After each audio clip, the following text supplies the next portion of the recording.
Então, bem-vindos. Nós estamos fisicamente aqui no Centro Areté, é um centro de estudos helênicos no Alto de Pinheiros, em São Paulo. Somos alguns presentes e muitas pessoas conectadas. A gente tem aqui um núcleo de matemáticas e ciências gregas, né? A gente andou trabalhando com Arquimedes, traduzimos o Stomachion, que é um jogo do Arquimedes semelhante a um Tangram, fizemos um material didático relativo a ele, que foi apresentado no Seminário Nacional de História da Matemática mês passado, e que se tornou livro pela Livraria da Física, né? O grupo tem se reunido às terças à noite, agora está começando a trabalhar sobre Diofanto. Todos são bem-vindos. Nós temos hoje a honra, a felicidade de receber o Antônio José Lopes Bigode. Como nós estamos atrasados, eu não vou ler todo o currículo dele, né? Mas é um dos principais autores aí de livros didáticos em matemática no Brasil, uma autoridade em educação matemática. Nós agradecemos ao Valdemar Velo, que fez o contato com o professor Bigode, e para mim é uma honra, o professor Bigode foi meu professor em 2005, né? E desde então a gente nunca tinha se visto, então é uma honra reencontrá-lo. E esse evento também está cadastrado na Unifesp, onde o professor Tiago Tranjan, que é o coordenador. Não sei se o professor Thiago quer dizer alguma palavra antes de passar para o Bigode. Só rapidamente desejar a todas e todos, né, boa noite, bem-vindos. Agradecer ao professor Bigode também e lembrar, então, que esse evento está sendo organizado pela Unifesp e está, então, cadastrado como evento de extensão na Unifesp. Mas já passo, sem mais delongas, aqui ao professor Bigode. Bom, então, muito obrigado para vocês. Vocês não estão vendo o meu rosto, eu vou chegar perto aqui da câmera para ver se vocês me veem bem. Consegue me ver? Espero que sim, tá? Eu vou ter...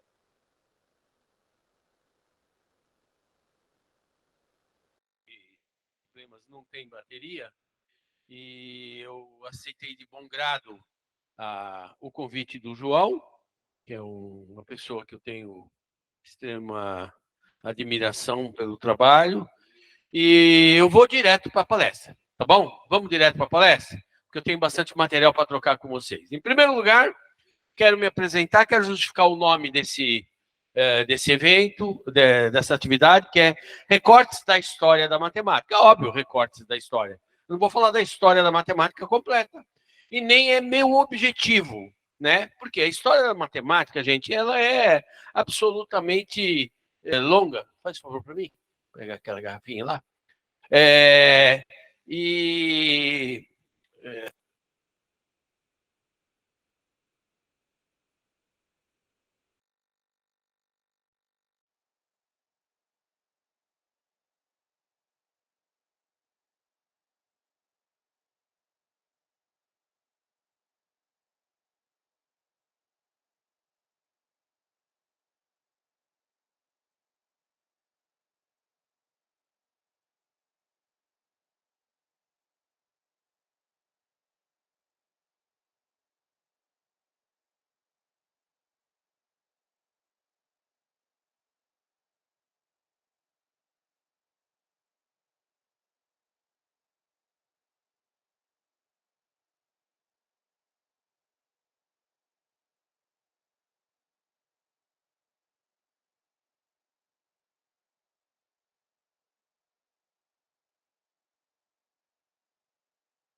um livreto de cordel ali em cima, na parte superior à esquerda. É um livreto de cordel sobre Arquimedes. Então, nós estamos falando de uma ciência que extrapolou as fronteiras, tá? Ela não é discutida só num centro de estudos como aqui, ele acabou de falar que estudaram Arquimedes, né?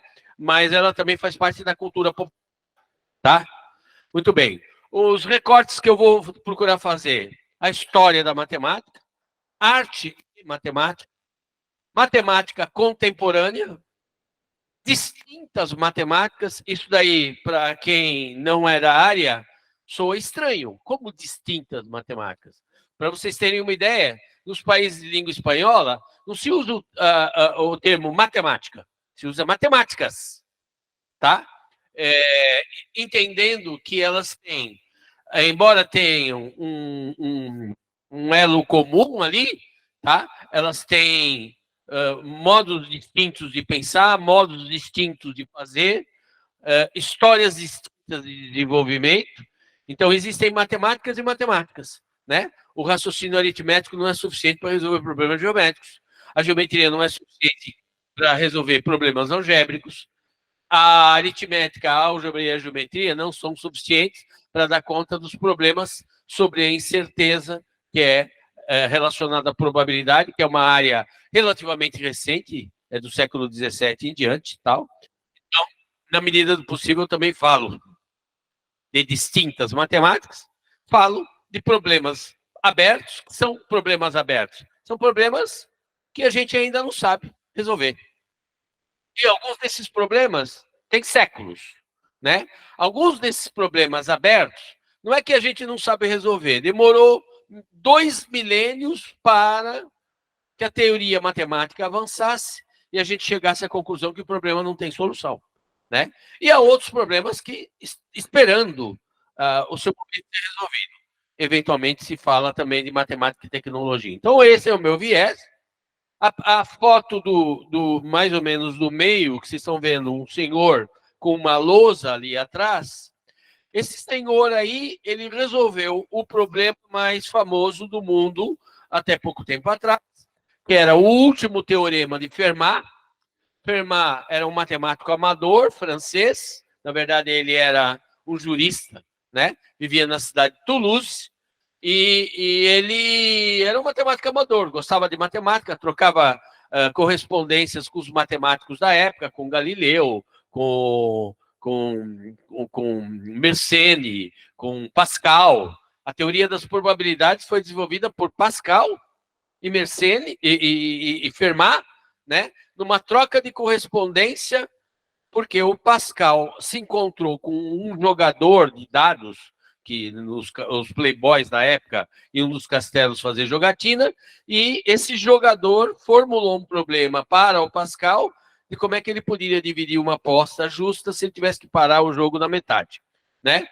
E da troca incessante de cartas entre Pascal e Fermat, lá entre 1654 e 1655, surgiu a teoria das probabilidades, que é uma das mais importantes da matemática atualmente, porque ela se relaciona com praticamente todas as áreas do conhecimento. Desde a previsão de quantas vacinas eu preciso para acabar com a pandemia da Covid, né? Até prever, agora, existem estudos que podem prever mais ou menos, não é prever, né? Mas saber, para se preparar, quando é que as zonas de terremotos e coisas parecidas, ou aplicações na bolsa. Bom, esse senhor aí, chamado Andrew Will, ele resolveu um problema que o Fermat formulou em 1637 e ele resolveu isso em 1994. Muito bem.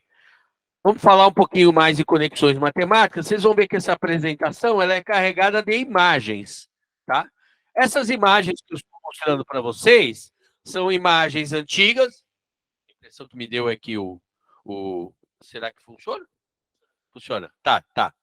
São imagens importantes que mostram momentos da história da matemática. A primeira foto superior à esquerda, ela está retratando o Luca Pacioli. O Luca Pacioli, ele era um matemático que ele é considerado o pai da contabilidade moderna. Então, os contabilistas o conhecem, mas nós o conhecemos porque ele escreveu um dos primeiros tratados de aritmética, ainda em 1494, né? Quando eu digo ainda, é porque a maturidade da matemática que a gente usa hoje, ela vem depois das grandes navegações, tá?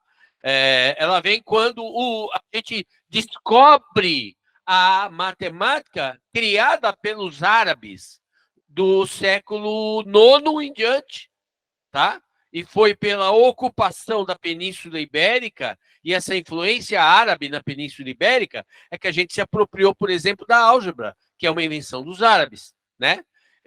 Então, essa maturidade da matemática, quando ela vai ter um encontro com caras do porte de um Descartes, né? Ela é no século XVII, mais ou menos. O Luca Pacioli, então, ele é do século XV, tá? Ele escreve um livro importante, que eu vou comentar já, chamado Divina Proporzione, que é um tratado sobre as proporções, tá? E a ilustração que vocês estão vendo à direita na parte superior é uma ilustração desse livro. Eu vou comentar a história dessa ilustração. A figura, a gravura grande que está no meio, ela é do Albrecht Dürer.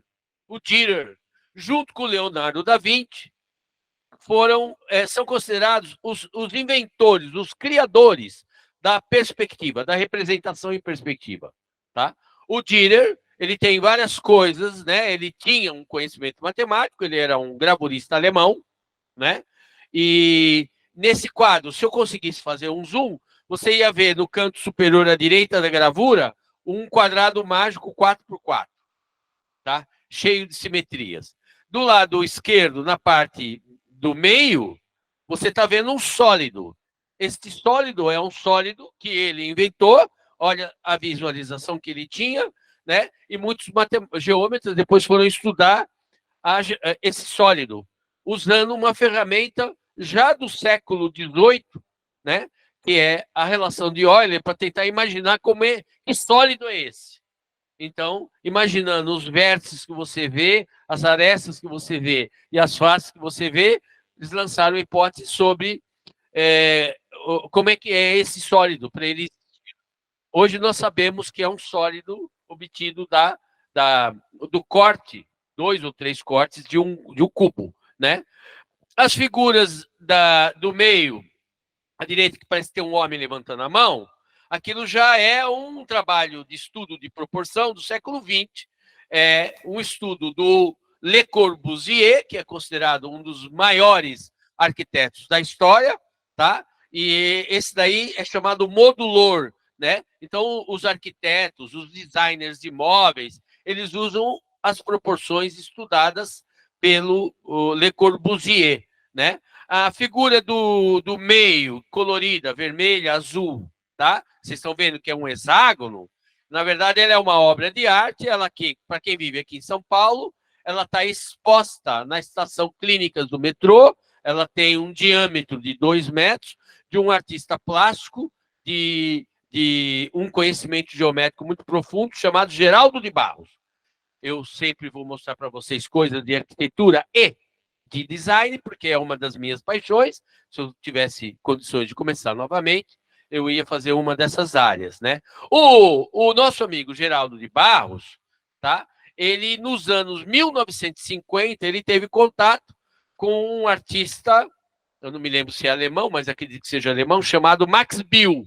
O Max Bill, ele influenciou vários designers brasileiros, e esse quadro que parece que está na parte inferior à direita, tá? Ele é um cartaz tipo um cartaz de 1,20 m por 1 metro, né? De uma exposição da obra do Max Bill na Fundação Jean Miró, e se você prestar bem atenção, ele brinca com o Teorema de Pitágoras. Isso daí é uma representação do Teorema de Pitágoras, tá? Finalmente, né? Na parte inferior à esquerda, nós temos uma gravura do Escher, que é considerado o preferido.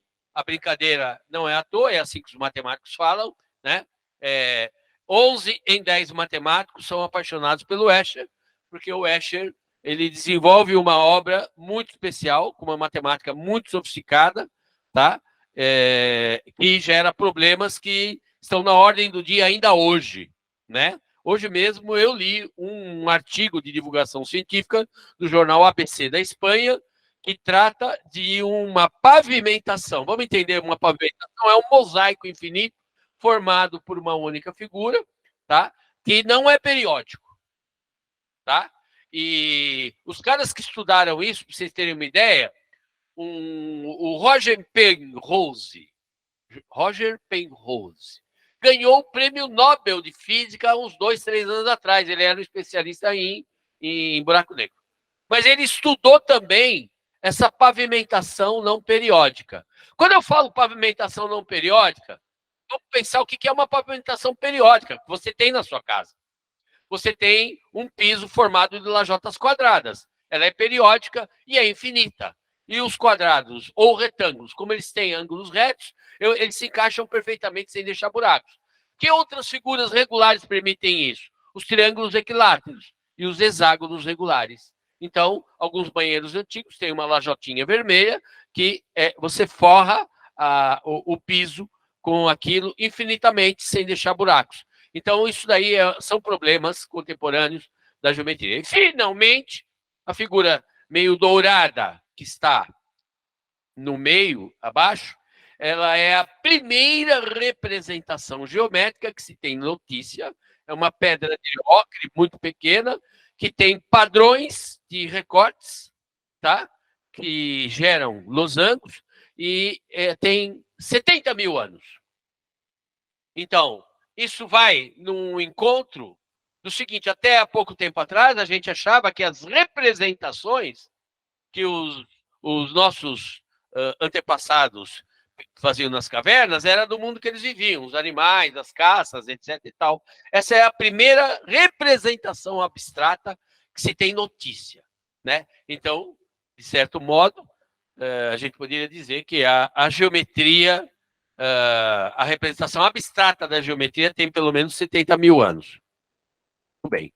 Eu esqueci desse daqui, que é um logotipo baseado na razão áurea, que eu não vou discutir. Bem, falar de matemática grega é falar do Mediterrâneo. Nenhum professor de matemática compreenderá bem, ou razoavelmente, ou suficientemente, tá? A história da matemática, a história das ideias matemáticas, se ele não entender a geografia e a história do mar Mediterrâneo. E aí está o mar Mediterrâneo, tá? Com todos os países que o ladeiam. Eu acho que é uma imagem que vocês conhecem, tá? E agora, o que a gente vai ver é o mundo grego em torno do mar Mediterrâneo aí. E aí, na parte marrom, estão destacadas os povoados, as comunidades, né? Algumas conhecidas, são países até hoje, Chipre, Ilha de Creta, outras, talvez não. Por exemplo, Cirene, que está aqui na África. Cirene corresponde à Líbia, mas fazia parte da Grécia, tá? É ali que viveu Eratóstenes de Cirene. E o que fez Eratóstenes? Bom, eu vou explicar aí numa sessão. Eratóstenes, ele teve um método engenhoso para determinar o comprimento do Equador. Isso quando? Há 2.400 anos atrás, com os recursos que eles tinham, tá? Então, isso é uma coisa realmente genial. Aí não aparece todas as cidades que eu queria, mas pelo menos chama a atenção de vocês de que era o mundo grego, né? Eu vejo a cidade de Mileto, onde está escrito Ásia Menor, ali na parte direita. Essa Ásia Menor ali, ela está compreendendo a Turquia, tá? Então, Mileto, eu estou apontando aqui, imaginando que vocês estão enxergando o meu dedo na tela. Mileto é onde vive Tales de Mileto, que é o primeiro sábio matemático com nome. Aí, o que você quer dizer com isso? Bom, claro que existiam matemáticos antes de Tales. Claro que existia geometria antes de Tales. Alguém construiu as pirâmides, aqueles palácios na Babilônia 2000 anos antes. Isso é fato. Então existia uma geometria, só que essa geometria não estava devidamente sistematizada e ela não tinha nomes, tá? Nós não temos um nome. Então o primeiro nome de um cientista que aparece na história da ciência é Tales de Mileto, que viveu por volta de 600 a.C. A gente sabe que ele viveu nessa época por contos, né? Tudo é contos, coisas que a gente ouve falar, aparece no livro de alguém 200 anos depois, etc. Tal, mas consta que ele previu um eclipse que hoje os astrônomos entendem que ocorreu no ano 585 a.C. Portanto, ele está vivendo nessa época, né? Não há um consenso se ele conhecia outros matemáticos, mas certamente conhecia, porque existiam outros matemáticos da escola dele, tá? Mas, por exemplo, eu estou lendo um livro de história de Pitágoras aqui, publicado recentemente na Espanha, e há relatos de que Pitágoras, mais novo do que Tales, conheceu Tales.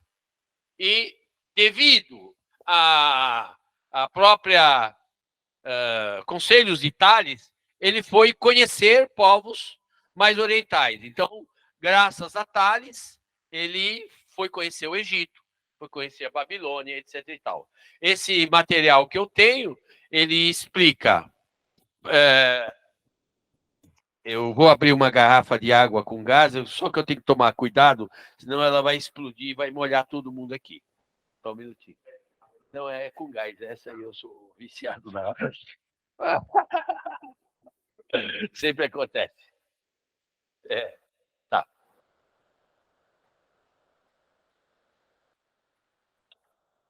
Vocês me desculpem, eu tenho que tomar água. O tempo está seco. Se eu não tomar água, eu posso ter algum tipo de acesso de tosse. Eu vou fugir do acesso de tosse, tá? Bem, então essas relações, Tales e Pitágoras, elas são realmente fascinantes. Por exemplo, bom, depois eu falo mais de Pitágoras e eu vou falar de Tales em seguida. Então, ó, é necessário, eu vou procurar um mapa mais atualizado, pontuando as cidades importantes dos geômetras importantes. Por exemplo, eu vejo Siracusa aí. Siracusa está no meio do mapa, numa das pontinhas da Sicília, que parece um triângulo, tá? E lá no finalzinho da bota, né? Então eu tenho Siracusa, que é onde viveu e produziu Arquimedes. E morreu também lá, né? Lá na parte de baixo da bota da Itália, tem uma cidade chamada Crotona. O que é Crotona? Bom, Pitágoras é Pitágoras de Samos, viveu em Samos. E foi construir a sua escola filosófica em Crotona, na Itália, tá? Então é isso, vamos continuar? Então agora nós vamos começar então pelo primeiro matemático, Tales, e eu vou mostrar para vocês a importância de Tales, né? Eu nunca confio nessas figuras, tá bom? Eu procuro confiar nos bustos. Mesmo assim, eu não sabendo a época em que o busto foi feito, eu não sei se a aparência do meu filósofo, do meu geômetra, era essa, tá? Mas está aqui um Tales de Mileto muito bonito, né? Indicando que ele viveu no século VI a.C. Aqui eu tenho um mapa, mas eu não sei se vocês conseguem enxergar bem. Eu tento situar Mileto ali nessa região que pertence à Turquia hoje, tá? Aqui uns fragmentos de algumas ruínas aqui fazem parte do turismo local lá em Mileto, tá? E aqui eu vou mostrar para vocês o porquê que o Tales ele passa a ser um cara importante. É o Tales que faz as primeiras demonstrações geométricas. Vamos entender isso? Primeiras demonstrações geométricas. Vou tentar explicar usando Pitágoras. Os egípcios sabiam que uma corda que tivesse 13 nós equidistantes, essa corda, ela gerava 12 intervalos. E se eu dobrasse essa corda no formato de um triângulo de modo adequado, eu teria um triângulo 3, 4, 5, e eles usavam isso como um esquadro para determinar um ângulo reto. Mas isso era um trabalho experimental que eles usavam na época da construção das pirâmides. Então, eu estou falando que há um conhecimento matemático, tá, utilizado pelas pessoas especialistas ou não, tá, mas ainda não é uma ciência, é uma coisa experimental. Do mesmo jeito que fulano de tal, experimentalmente, consegue um ovo com uma gema não tão dura por experimento, tá? Mas não por conhecimento, necessariamente, né? O Tales é atribuído ao Tales pelo menos essas 5 proposições. Então, eu estou dizendo para vocês que as 5 primeiras proposições geométricas da história da humanidade são devidas a Tales. A primeira, tá? É qualquer triângulo inscrito numa circunferência, sendo que a hipotenusa coincide com o diâmetro, é retângulo. Então, ele demonstra isso. Então, é a primeira figura. Aquele triângulo ABC, ele é retângulo. Moral da história, pega um círculo, traça um diâmetro, liga as extremidades desse diâmetro com qualquer ponto da circunferência, você obtém infinitos triângulos retângulos. Essa é uma proposição. A outra proposição, que é a próxima figura, que é o círculo ali, ela parece ser muito óbvia. Bom, mas para que servem os matemáticos? Muitas vezes para provar que aquele óbvio é verdadeiro e é uma verdade universal. Então, por exemplo, ele demonstra que o diâmetro divide um círculo em 2 partes iguais. É claro que é óbvio e intuitivo que seja, mas para o matemático você tem que provar. Do mesmo jeito que você tem que provar que 1 mais 1 é 2. Não é? Claro que o homem comum não precisa provar. Mas quando eu estou construindo uma teoria, quando eu estou procurando coerências, né, eu tento demonstrar isso, mesmo aquilo que parece óbvio. Tem uma prova de que a soma dos triângulos, dos ângulos internos de um triângulo é 180 graus, que é você recortar um triângulo, pintar os ângulos das pontas, rasgar esse triângulo, juntar esses ângulos e verificar que dá um ângulo raso. Isso não é uma prova. Mas convence principalmente as crianças. Convence os adolescentes. Mas é uma prova matemática? Não, não é uma prova matemática. Uma prova matemática é relativamente simples, tá? Mas é bem mais sofisticado do que esse experimento. A segunda figura do meio é um triângulo isósceles, e é Tales que prova que todo triângulo isósceles, ou seja, tem 2 lados iguais, os ângulos da base são iguais. Ele demonstra isso. A figura que está no meio, que vem em seguida, ele prova, e é muito fácil provar, depois, se for o caso, eu uso a lousa, mas não é tão importante, né? Que ângulos opostos pelo vértice são iguais. E, finalmente, nós temos aqui, ele faz uma primeira proposição sobre um caso de congruência. O que quer dizer caso de congruência? Quer dizer 2 figuras que se justapõem, como as palmas da minha mão. Só que minha mão é uma coisa tridimensional, tá? Então, imagina plano, né? 2 figuras que podem se sobrepor, né? Então, tem um estudo bem bonito sobre isso e uma aplicação extremamente engenhosa sobre isso. Que é, ele usa essas informações. Puxa vida, vocês não estão vendo as imagens. Não quer sentar aqui? Poxa, porque isso daí é basicamente imagem. Minha apresentação ela tem cerca de 300 imagens, tá? Essa ilustração aí ela está mostrando como é que ele media a distância de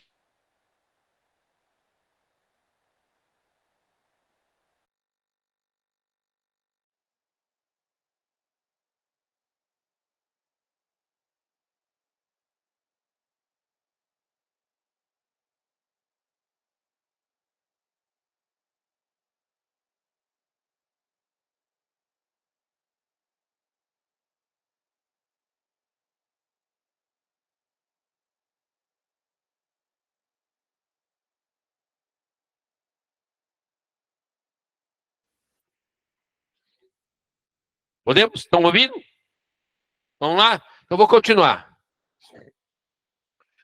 É atribuído a Tales também um procedimento para medir a altura de uma pirâmide. E aqui tem as pirâmides, pirâmides egípcias. Consta que ele foi para lá. Vamos florear um pouco, né? Ele ficou esperando, olhando para o céu, etc. e tal. E ele fincou uma vareta ali perto da pirâmide e ficou observando o movimento da sombra da vareta.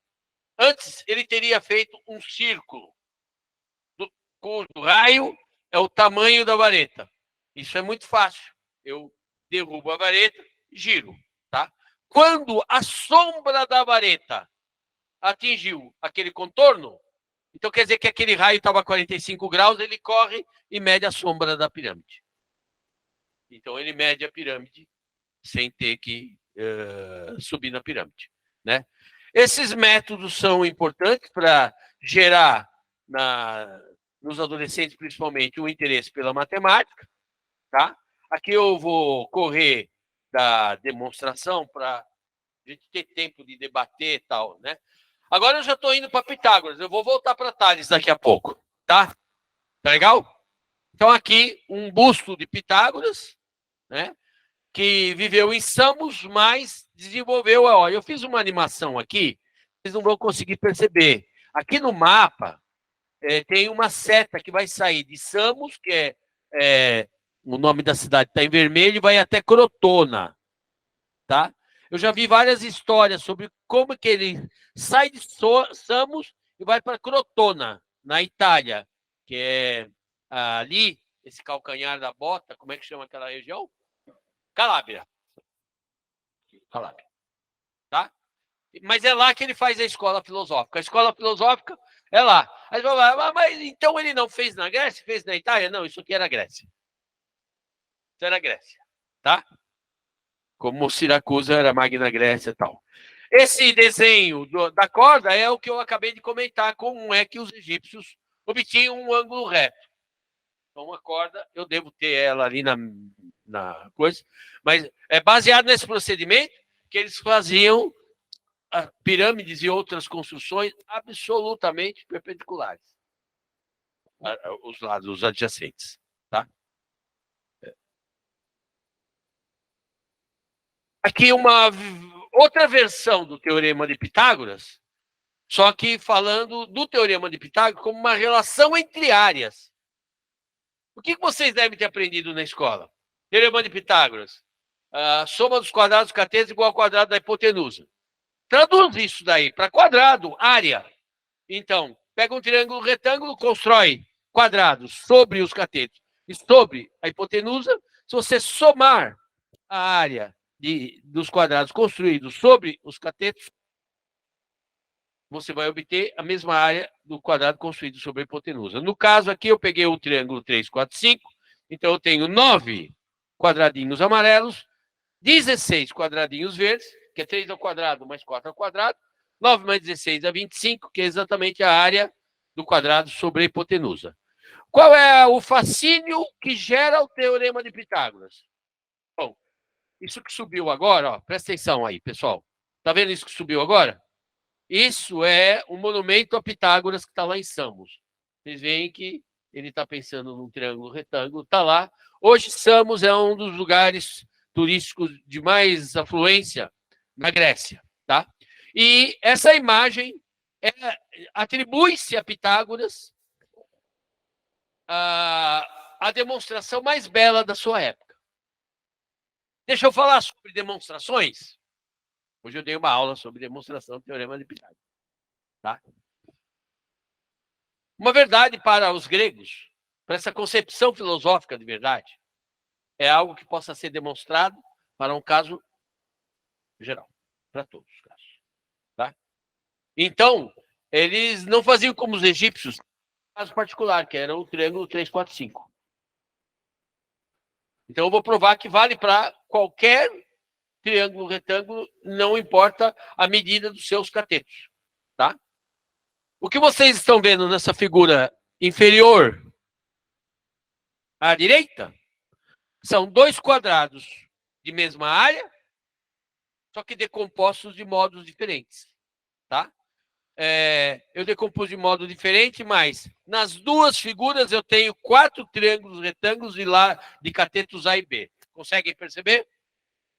Se eu tirar os 4 triângulos retângulos do quadrado de cá, os 4 triângulos retângulos do quadrado de lá, se eu tivesse tempo eu faria uma animação, ia sobrar os 2 quadrados pequenos do lado direito, equivalentes ao quadrado inclinado grande do lado esquerdo, e eu estou demonstrando que b ao quadrado mais c ao quadrado igual ao quadrado. Essa é a demonstração atribuída a Pitágoras. Mas todo mundo quis demonstrar o teorema de Pitágoras. Napoleão Bonaparte, um presidente americano, tal. Existe um livro, se eu tivesse vindo da minha casa, eu traria os livros para... Eu acho importante a materialidade, mostrar coisas, né?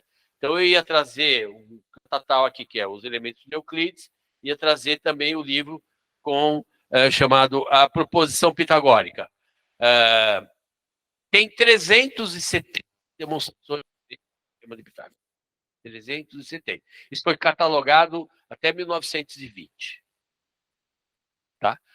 Saiu uma notícia recente de 2 meninas americanas, adolescentes, tipo, não tinham 18 anos. Essa é uma notícia que saiu há 2 meses, de que elas teriam obtido uma demonstração que ninguém conhecia. Veja que nós estamos falando uma demonstração que não foi feita em 2.600 anos.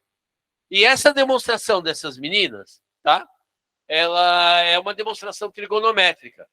O que acontece com a demonstração? Quem sabe trigonometria?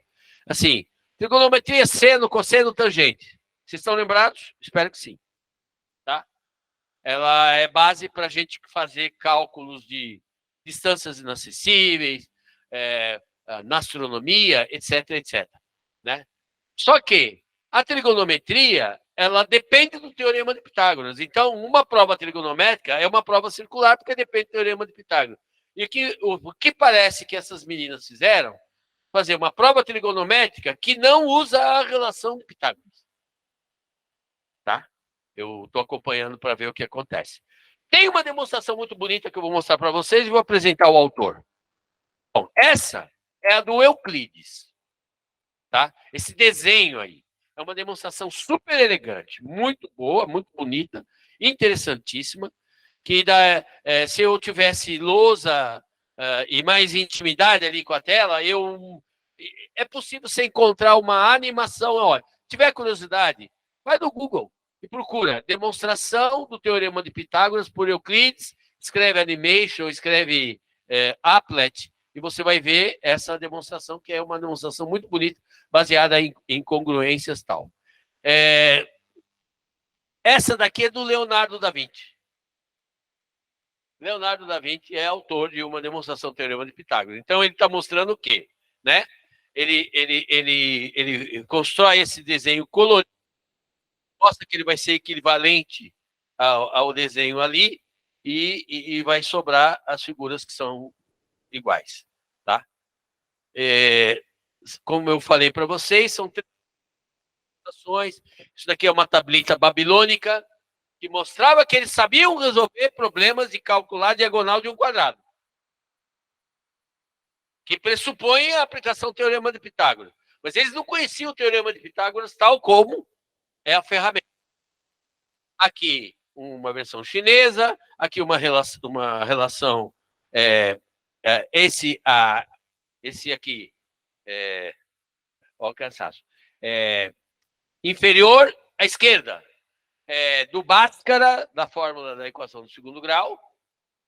Esse do meio é de um árabe, e aquela figura à direita é um famoso problema chinês do bambu quebrado, que conta a história de um bambu que quebra, aí ele fica a tantos passos da raiz e sobrou um toquinho assim, aí quer saber a altura inteira do bambu. Então, tem uma parte romanceada aí, né? Certo? Mas tem parte romanceada nas matemáticas antigas. Por exemplo, a matemática hindu, boa parte da matemática hindu é escrita em verso. Tá? É escrito em verso. Certo? O livro mais importante do Bhaskara, da famosa para o segundo grau, chama-se Lilavati, ele dedica a filha dele, e ele é verso. Esses caras são malucos. Vamos voltar ao Tales. O Tales inspirou aparatos de medição. Medições indiretas. O que é medição indireta? Eu preciso obter uma medida, mas eu não tenho acesso. Então, um famoso problema de medição indireta é eu calcular o diâmetro de um desfiladeiro, como essa figura aqui abaixo está sugerindo. Veja que é uma gravura que deve ter uns 300, 400 anos, e ele está usando um aparato de madeira, tá? Que por trás você tem um esquema de triângulos semelhantes. O que eu vou comentar com vocês aqui é esse aparato chamado quadrante, que está na parte superior à direita e com um esquema aqui na parte inferior à direita também, que mede a profundidade de um poço. Então, eu sou capaz de medir a profundidade de um poço sem ter que descer no poço. Tá? E isso é genial. Mas o que é genial para mim? Aquilo que é engenhoso e absolutamente simples. Tá? Eu vou tentar explicar. Estou vendo um quadrado ali, a abóbora, no esquema do poço. Eu fiz um corte no poço, tá bom? Fiz o corte. O poço é o retângulo de profundidade P. Tá? O diâmetro do poço está indicado lá pela letra D. E eu tenho um quadrado. Imagina que esse quadrado é uma moldura de 20 por 20 centímetros. Só que ela está na parte de baixo desse quadrado, é uma régua de 20 centímetros. E eu pego um visor, que pode ser um barbante, e puxo na direção do canto direito do poço. O que é que eu vou obter de informação? Eu vou obter de informação, está vendo a linha azul? Onde ele vai marcar na régua. Aqui tem uma régua, na base, uma régua. Faz de conta que aqui, ó, deu 7 centímetros. O que é que eu sei? Eu sei o diâmetro do poço, que eu meço lá em cima. Eu sei D. Eu sei a altura da moldura. Então, eu tenho triângulos semelhantes lá. Eu vou fazer alguma coisa do tipo seguinte, ó. P, que é a profundidade do poço. P mais o lado do quadrado, está dando esse lado aqui. Está para D, que é o diâmetro, assim como o lado do quadrado, o triangulinho pequeno lá em cima, está para essa medida aqui.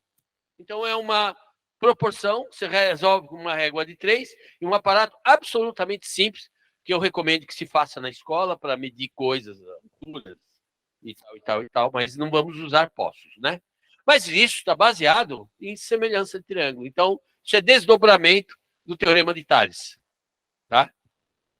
Bem, aqui nessa figura, também eu tenho uma figura, mas você viu que eu inseri um transferidor. Porque aí eu leio o ângulo no transferidor. Então, eu tomo como ponto de referência, eu ando paralelo, eu ando numa determinada direção, aí eu olho perpendicularmente à árvore e marco aquele ângulo. Aqui eu já vou usar conhecimentos de trigonometria. Por quê? As razões entre cateto oposto e cateto adjacente, elas foram tabeladas. Foi Ptolomeu, creio, um dos primeiros, já no final, falou do Diofanto, né? Já no final, daquela fase grega, em que já é DC, né? Onde está Diofanto, Hipátia e o Ptolomeu também, tá? Então, eu consigo medir a largura do rio sem me atirar no rio, tá? E aí tem procedimentos variados, mas a ideia do triângulo semelhante ela vai aparecer em aparato, principalmente no teodolito, que é o aparelho que está ali à esquerda na parte superior. Hoje, esses teodolitos, eles seguem o mesmo princípio dos triângulos semelhantes lá dentro, só que eles são de alta precisão, eles trabalham com laser, eles estão ligados a um computador, lá num satélite, e automaticamente num computador de quem está operando, tá? Então, eu só faço as visadas, as marcadas, e eu obtenho os dados no meu computador. Mas os cálculos são os cálculos que vêm do Teorema de Tales, da trigonometria do Ptolomeu e assim por diante. Só que calculado numa velocidade absurda. Eu conto para os meus alunos e eles acabam não acreditando. É o seguinte, olha, não gosto de usar Uber, vamos lá, vamos falar das nossas vidas particulares. Não gosto de Uber, eu gosto de táxi.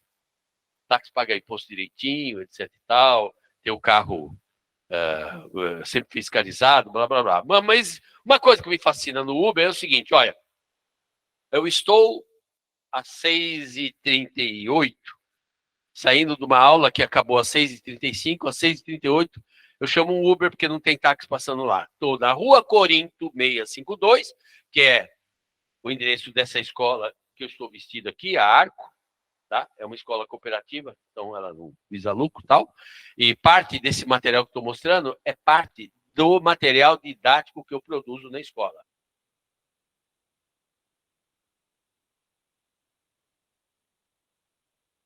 Da Rua Corinto 652, lá no Butantã, do outro lado do rio, para a Rua dos Macunis 495, aqui no Alto de Pinheiros.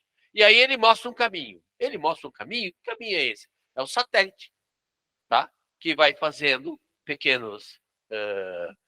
vai triangulando esse caminho. Vai triangulando esse caminho por distância entre dois, que é uma aplicação do Teorema de Pitágoras. Ele faz esse cálculo em frações de segundos, você não percebe ele fazendo, e ele diz quanto tempo vai demorar, quanto vai custar, qual é a distância.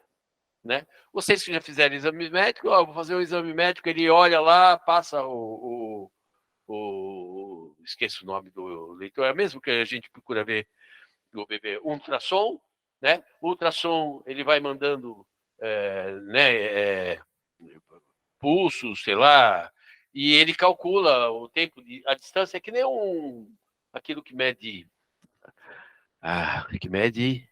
profundidade no mar, né? Tá? O sonar, né? Mas aí ele te devolve uma informação que ele te devolve praticamente a escultura da pedra dos rins, qual é o diâmetro dela, etc e tal. Isso é a tecnologia, mas é uma tecnologia usando um conhecimento que não é da agora, é um conhecimento da trás. Isso é muito fascinante do meu ponto de vista. Gosto muito dessas coisas, agora eu vou mudar de personagens. Por enquanto eu estava em Tales e Pitágoras, né? E agora nós vamos ver um matemático grego que determinou, por aproximação, a distância da Terra à Lua. Tá? E o método dele também é engenhoso, é mais ou menos o seguinte, né? Eu não entendo muito de astronomia, tá? E a gente vive numa cidade, eu tinha uma amiga baiana, uma senhora já falecida, que ela falou assim, São Paulo é uma porcaria, vocês não têm horizonte, e não temos horizonte, gente. As pessoas têm dificuldade, eu moro numa ruazinha aqui perto, e alguém estava vendo uma casa para vender em frente, aí ela me perguntou, onde é que nasce o sol? Eu não sei, eu estou sempre em casa, ou saindo em horários variados, eu não sei, e eu tenho prédio de tudo quanto é lado, eu nunca vejo o sol nascer. Mas depois eu fiz uma conta, espera um pouquinho, a Praça do Pôr do Sol está lá, né? Aí eu fiz... Se essa Praça do Pôr do Sol é a Praça do Pôr do Sol, mas mesmo assim o pôr do sol pode estar em várias direções, tá? Então, mas existe uma posição em que eu olho a Lua quando ela está bem, eu não sei a nomenclatura, metade. Eu sei quando ela é quarto minguante, eu não sei qual é a posição dessa Lua, em que metade está escura e a outra metade está iluminada. Então, ele olha isso, ele visa, ele mede um ângulo em direção ao Sol, ele faz um cálculo e ele calcula que a distância da Terra ao Sol, a Terra é alguma coisa assim, da Terra ao Sol é aproximadamente 400 vezes da Terra à Lua. E cálculos recentes mostram que era uma aproximação muito razoável para a época. Mas isso é bastante engenhoso. Mas mais engenhoso é o que eu vou mostrar. E quem fez isso foi o Aristarco de Samos, que é a mesma cidade do Pitágoras. Só que eu acho que eles eram de épocas diferentes. O que mais me interessa aqui, eu quero falar, é do Eratóstenes de Cirene. Eratóstenes. Vocês, tá, claro, a maior parte de vocês adultos não devem se lembrar de quando vocês estudaram números primos no 6º ano, né? Mas o Eratóstenes, ele tinha um procedimento muito eficaz para determinar se o número era ou não primo. Então, era uma espécie de peneira e o que sobrava era o número primo. O que ele fazia? Ele pegava os números, corta todos os múltiplos de 2. Agora corta todos os múltiplos de 3. Vai cortando o miolo da tabuada. Os que forem sobrando são primos. Mais ou menos esse daí é o crivo de Eratóstenes. Mas o Eratóstenes também era um astrônomo. Ó, Eratóstenes de Cirene. Ele está 276 a.C., morre 194 a.C. Então, ele é posterior a Euclides. Então, ele vive mais ou menos 300 anos depois de Pitágoras. Tá? E o Eratóstenes, ele observou a Cirene. Cirene é uma cidade na Líbia. Cirene existe, tá? Com outro nome, mas é na Líbia, tá? Mas aquilo era a Magna Grécia. Cirene está bem, quase em frente a Siracusa, na Sicília, tá? E ele observa um dia que o Sol a pino fazia uma sombra num determinado lugar chamado Siena. Isso sempre me deixou confuso, porque Siena é uma cidade da Itália. Não, mas era um Siena no Egito, tá? E ele se lembrou que, em uma outra época, o Sol a pino, ele ia até o fundo do poço. Então, a imagem que ele vai fazer, talvez eu devesse pegar aquilo para ilustrar para vocês, tá? A imagem que ele vai fazer vai ser, que está aqui, eu peguei a Terra, tá? Ó, ele está em Alexandria, que é o centro cultural, tá? Da segunda época aí do grego, né? Você tem uma fase helenística, outra fase que é meio helenística, mas é um outro helenístico, mas assim, nós vamos pensar assim, de 600 a 300 é uma época, de 300 até depois do zero, outra época. Tá? Nós vamos ter outros matemáticos e outras matemáticas, o que é importante. Outras matemáticas, tá? E o que ele observa, né? Ele observa aqui, ó, agora em Alexandria, o Sol, num determinado hora, está fazendo uma sombra. Mas, quando ele estava em Siena, algum tempo atrás, o Sol, ó, isso aqui é tudo o mesmo raio, tá? Ele está batendo no fundo do poço. Então, ele contrata alguém, ele pensa no seguinte esquema. Ó, o Sol está batendo aqui. Esse ângulo é esse ângulo. Isso são ângulos alternos internos. Tá? Quando eu tenho duas paralelas cortadas por uma transversal, eu gero ângulos alternos. Ó, esses dois são opostos pelo vértice. Esses dois são opostos pelo vértice. Esse é igual a esse. Tá? Então, esse ângulo é igual a esse. Tá? Então, ele mede esse ângulo aqui. Dá para entender o que eu estou querendo dizer? Que ele mede esse ângulo? Aí ele manda alguém medir, por passos, esse caminho entre Siena e Alexandria. Isso dava mais ou menos 830 metros. Tá? Como isso daqui dava 7 graus e 12 minutos, ele pega 360 graus, divide por 7 graus e 12 minutos, para saber, essa fatiazinha aqui, ela é que fração da Terra. Vocês conseguem acompanhar isso? Tá? Ele chega à conclusão que isso aqui é mais ou menos 50. Portanto, naquela época eles já estão falando que a Terra é redonda, hein? Tá? 50 vezes 830 vai dar 40 mil e cacetada, quando hoje nós sabemos que o comprimento do Equador é 41 ou 42 mil e pouco. O erro dele é absolutamente ínfimo, acho que é menor do que 1%. E é uma ideia absolutamente engenhosa. Não sei se vocês conseguiram acompanhar, não sei se quem está assistindo aí conseguiu entender isso, mas é também bastante simples. Se você tiver essa curiosidade, existem animações na internet. Você escreve lá, vento do Equador, Eratóstenes. E você vai e coloca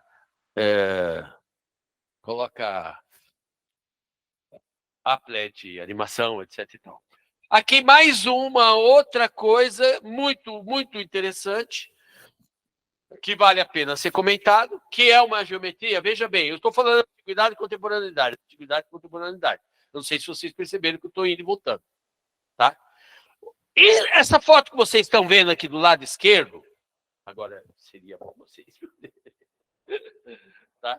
Quando eu for desenhar agora, eu faço da frente de vocês. Mas é interessante vocês verem essa imagem. Essa foto aqui, ela é um túnel de 1.000 e tantos metros. 1.000 e poucos metros. Tá? Essa ilha é uma ilha... É Samos, onde nasceu Pitágoras. Tá? Lá tinha uma montanha e eles precisavam de um aqueduto passar por dentro da montanha. E então eles botaram uma equipe para escavar de um lado da montanha, do outro lado da montanha. Acredite que eles se encontraram? Não é nenhuma novidade. Eles foram trabalhando com triângulos semelhantes, etc. e tal. O que vocês não sabem é que a linha amarela do metrô aqui na região de Pinheiros, na altura da estação Fradique Coutinho, tá? No meio do processo, eles descobriram que estavam cavando de dois lados, com toda a tecnologia de hoje, e deu uma diferença de 10 a 15 metros, o que aumentou o custo enormemente. E lá, há mais de 2.000 anos atrás, eles fizeram esse aqueduto. Tá? Também erraram. Imagino que sim. Né? Imagino que sim, mas assim, algo controlável. Esse daqui foi um escândalo. Tá? 15 metros é muito. É muito. Tá? Esse daqui também é um problema, vocês não conseguem enxergar muito bem, mas é um problema muito engenhoso e interessante, que tem a ver com o Teorema de Pitágoras e tem a ver com a contemporaneidade também. Né? Que é o seguinte, você já se imaginou na frente de uma praia, olhando a linha do horizonte, e se perguntou, a que distância está aquela linha do horizonte? Vamos fazer um ensaio aqui? Aproximadamente quantos metros está a linha do horizonte do lugar em que você está na praia? Está na praia. Quantos metros? Tá, ou quilômetros? Aproximadamente, chuta. Chuta. Hã? 5.000. 5.000 metros. Né? Você? 2.000? Ainda mais? Ainda menos? Eu vou ficar com 5.000 dele. E dá para provar. E o método é muito engenhoso. É só você imaginar que a Terra é redonda, você está em pé na Terra, tá? Ok? E linha do horizonte significa que a tua linha divisada é uma reta tangente.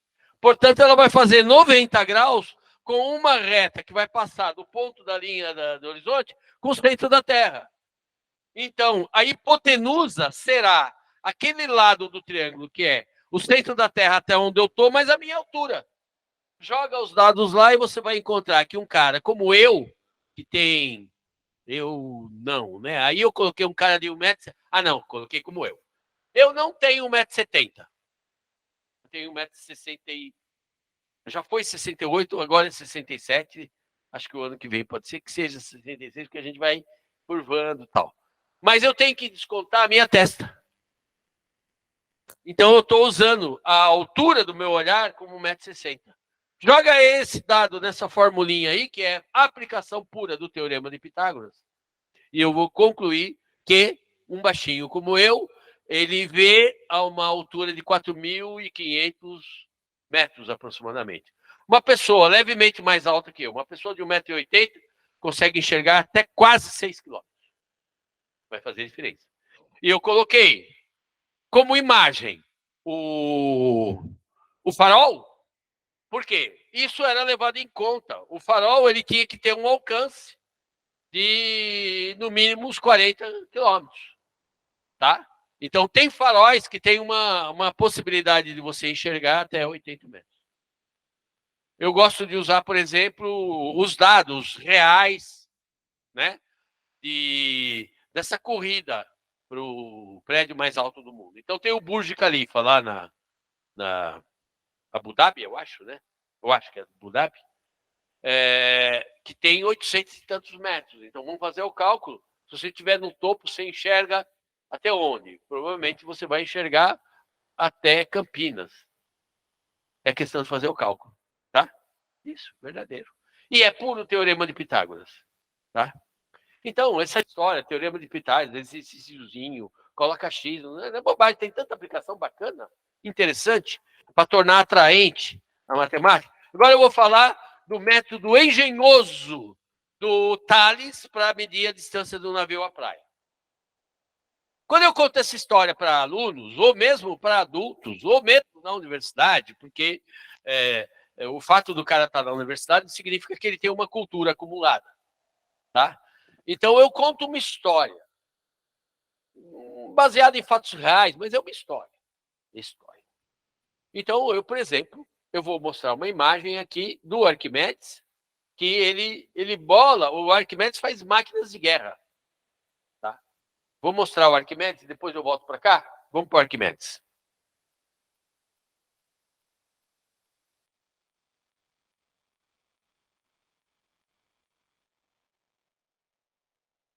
Assustem. Arquimedes.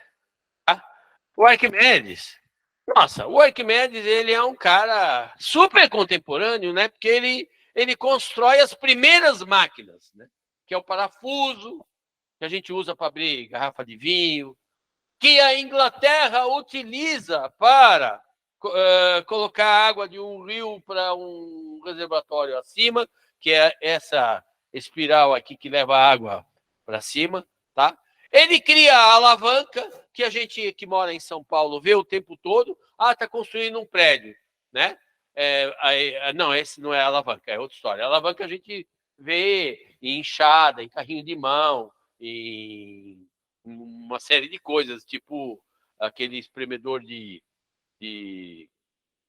quebra-nozes e outras coisas, né? Um pé de cabra que se usa para abrir coisas. Mas tem outras coisas mais sofisticadas que são alavancas. Só que hoje com uma tecnologia mais sofisticada por trás.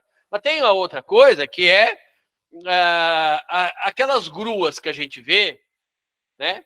Que para levar tijolo, levar cimento para o alto de um prédio, é uma estrutura de aço, né? Tá? Que ela tem um alcance muito grande, ela deve ter mais de 200 metros de comprimento. Uma estrutura tem que ser bem forte aqui na base, mas ela tem um contraponto que é um peso. E esse peso, ele não tem a mesma distância. É mais ou menos assim, ó. Próxima apresentação eu coloco o desenho. Ó, eu estou construindo um prédio, então eu tenho aquele sistema de... Eu vou mostrar, pode deixar, eu vou virar para lá. Aqui tem um peso forte. Tá? Essa distância aqui, ó, ela é pequena em relação a essa distância. Tá? Mas existe uma lei do Arquimedes falando que a massa aqui vezes essa distância tem que ser igual à massa aqui vezes essa distância. Então, nós estamos vendo essas estruturas de aço amarelas, altas, o tempo todo. Isso é puro Arquimedes, mas é Arquimedes puro. Aqui nem tem muita tecnologia aí. Tá? Tem uma tecnologia do cara que fica operando e fazendo aquilo girar. Na época do Arquimedes, não. Tá? Então, o Arquimedes, ele fazia várias máquinas. Olhem a figura que está no meio abaixo.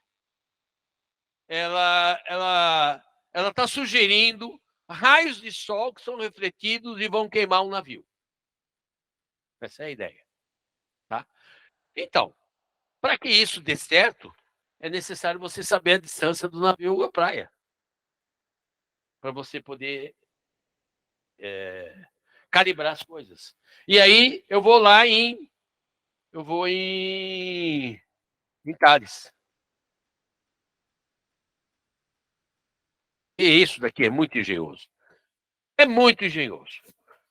Eu coloco um soldado que visa perpendicularmente o navio que está ali na minha frente. Aí eu giro 90 graus. Não precisa ter precisão. Girar 90 graus, uma coisa. Aí eu caminho, chego num ponto, coloco uma estaca. Cuido de caminhar na mesma direção, então vai ficar uma linha reta, tá? Para eu colocar a segunda estaca. Aí giro 90 graus e vou caminhando, olhando para trás, olhando para trás. Quando eu vou fazer o desenho, turma. Mas vocês estão vendo melhor aí na coisa. Então, ó, a ideia é a seguinte, ó. O desenho é esse. Aqui está o navio. Aqui está o soldado. Aqui está a primeira estaca, estaca 1, estaca 2. E aqui estou eu andando. Eu. Quando essa estaca do meio e o navio estivermos alinhados, então a distância do navio à praia é essa distância que eu percorri. E isso é o quê? Isso é um caso de congruência. Por quê? Esse ângulo é igual a esse, porque eles são opostos pelo vértice. Eu girei 90 graus, então esse ângulo é igual a esse. E essa medida ela foi controlada. Eu caminhei o mesmo número de passos. Então, essa medida aqui é essa daqui. Então, eu tenho o famoso caso de congruência, que é ângulo, lado, ângulo. Vocês estudaram no 7º ano. É engenhoso, não é? É engenhoso. Engenhoso. Fantástico. Isso que eu sou encantado. Muito bem. Vamos lá. Vamos partir para outro grego importante. Apolônio. Apolônio de Perga. Eu pesquisei Pérgamo, pergaminho, ok? Tá? Não vamos confundir com Bérgamo. Perga, que eu saiba, é alguma região equivalente ao Irã, hoje. Tá? Nem sei se chama Perga, mas é alguma coisa equivalente ao Irã. Só que aquilo também era parte da Grécia, né? Então tinha essas contaminações. Qual é o processo para o Apolônio estudar as cônicas? Eu não me aprofundei. Também não vim aqui para dar conta de tudo. Mas procurei ver coisas. Tá? O que ele observou é que as seções de um cone geram curvas especiais. Então, esse desenho mostra as seções do cone. Se eu pego um cone assim, um cone reto, ou seja, o vértice dele ele coincide com o centro do círculo da base, tá? E corto paralelamente à base, a seção cônica é uma circunferência, é um círculo. Se eu cortar mais ou menos inclinado, é uma elipse perfeita. Se eu cortar mais inclinado ainda, eu vou ter uma parábola. E se eu cortar paralelo à diretriz do cone, eu vou ter uma hipérbole. Essas são as 4 cônicas. Se bem que, na maior parte dos livros, você vai ouvir falar das 3 cônicas, porque não se tem o hábito de chamar a circunferência como uma cônica, embora ela seja um caso particular de uma elipse. É uma elipse com 2 focos coincidem. Tá? Eu acho que quando eu dei aula para você, eu trabalhei isso. Mas de uma outra perspectiva, não como a figura tridimensional que foi cortada. Porque o que me encantava nas cônicas, então veja bem, as cônicas elas são, ó a data dele. Ele é de 262 a 194 a.C. Ele é quase contemporâneo do Eratóstenes. Só que eles estão em continentes diferentes. Tá? Mas o saber dele se espalha. Tanto é que chegou aqui. Né? Mas é interessante essa combinação de datas. Ele fez várias descobertas sobre as cônicas, sobre propriedades dessas cônicas. Eles estavam muito interessados em áreas. Mas o que chegou no século XXI é outra coisa. E é genial. Vamos lá. Essa figura que vocês não conseguem ver, mas talvez os que estão em casa estão enxergando direto na tela, é um parabológrafo mecânico. Isso não era da época do Apolônio. Então, é um traçador de parábolas. Tá? Mas esse traçador de parábolas só foi possível depois do surgimento da geometria analítica. Com Descartes e Fermat. Fermat também é um dos pais da geometria analítica. Só que Descartes tinha mais substância, assim, porque Descartes era um filósofo e um matemático profissional, vamos dizer assim. Tá? Ele era professor particular da rainha da Suécia. Eu ia falar Holanda e ia errar. Aliás, morreu por causa disso, né? Morreu na viagem, ele voltava tal, muito bem. Porque esse aparato mecânico, ele é a expressão mecânica de relações de lugares geométricos. Tá? Então, não é possível ter construído ele não poderia ter existido antes de ter existido uma outra matemática. Tá? Então, tem o parabológrafo, em algum momento a gente criou, esse é um elipsógrafo, também um aparato mecânico, mas a melhor maneira de traçar uma elipse é pegar 2 alfinetes ou pregos, colocar numa tábua de isopor, pegar um barbante, esticar perfeitamente e puxar. Por uma série de propriedades da elipse que não estão nos trabalhos de Apolônio. Tá? Que se eu chamar, eu não sei... só com desenho, vai. A ideia é a seguinte.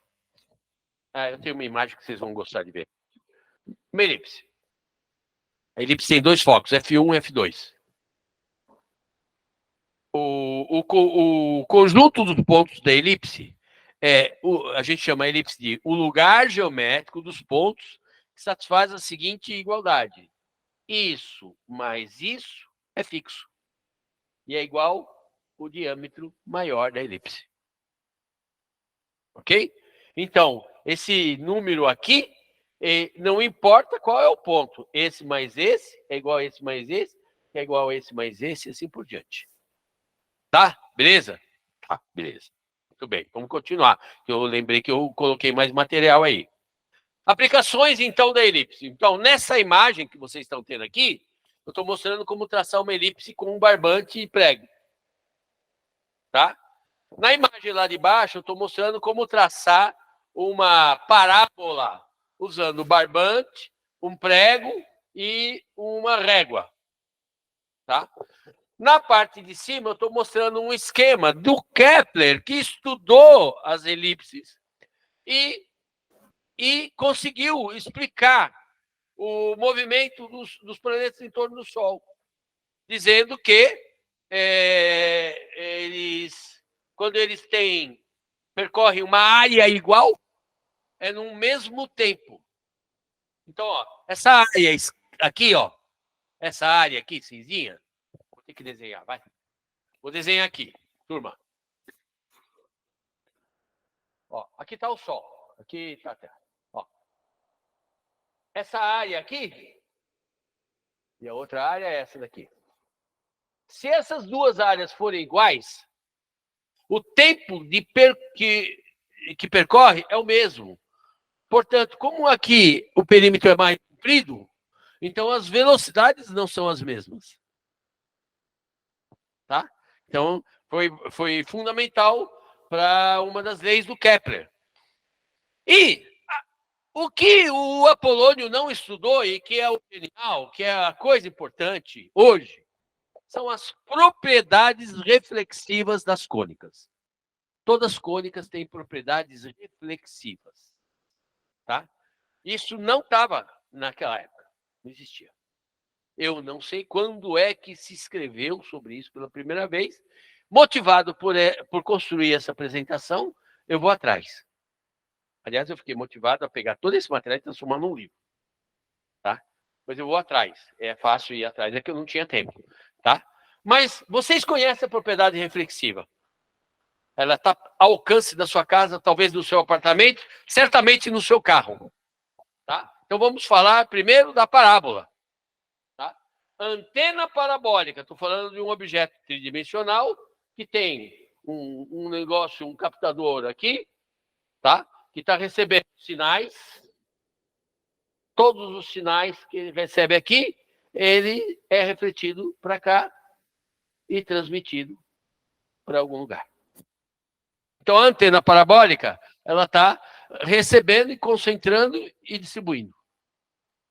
Então, não importa de que direção vem, bateu aqui, vai passar por aqui.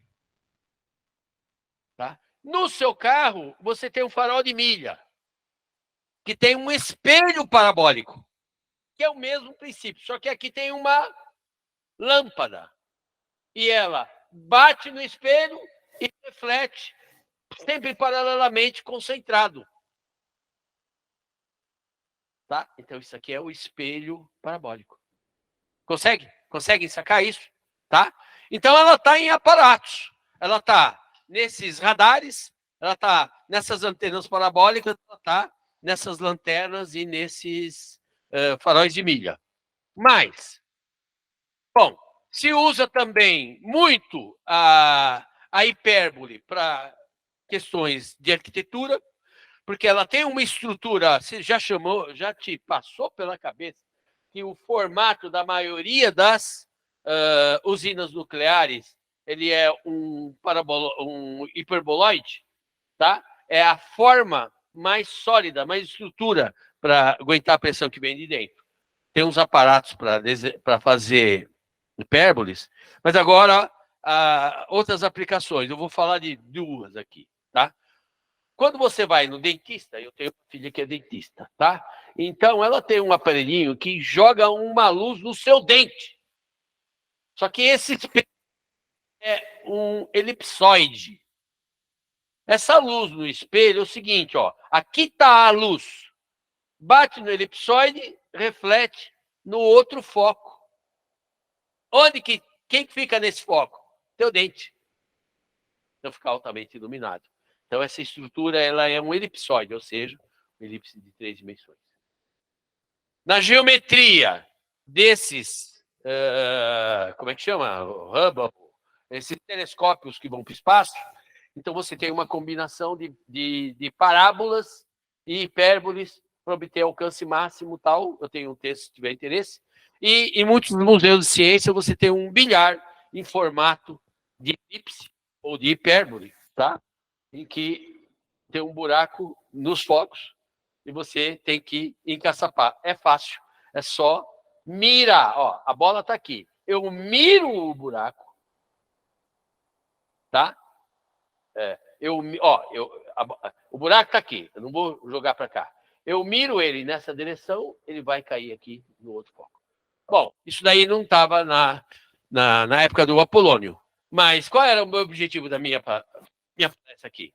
É mostrar aquela engenhosidade sendo apropriada e aprofundada e desenvolvida aqui no século XX.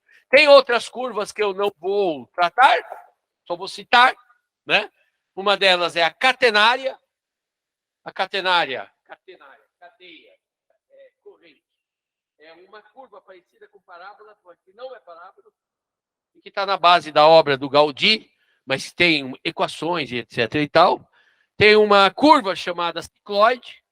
Basta você colocar uma lâmpada em algum ponto da roda da sua bicicleta e deixar o filme visando, ele vai fazer uma curva. Tá? E é uma curva que tem propriedades muito, muito interessantes. É a curva mais rápida que existe. Tal. Aqui, curvas utilizadas na arquitetura. Aqui tem um objeto parecido com Kinder Ovo, tá?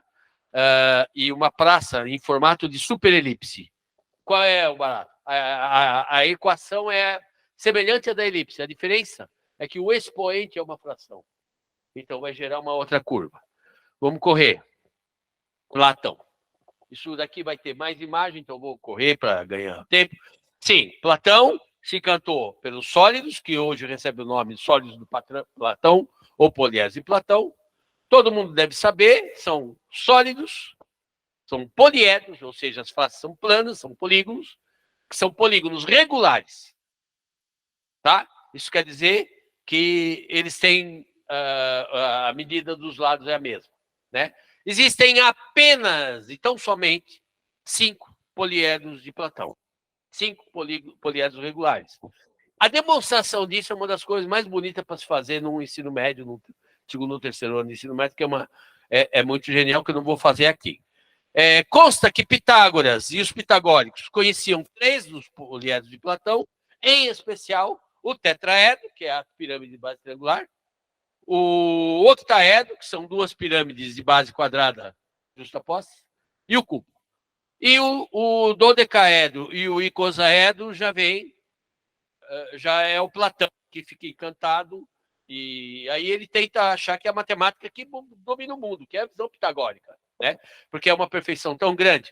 Bom, mas eu quis destacar aqui nessa imagem que quem está assistindo está vendo, vocês não estão vendo com tanto detalhe, que é a presença destes poliedros regulares na natureza, na cristalografia, nos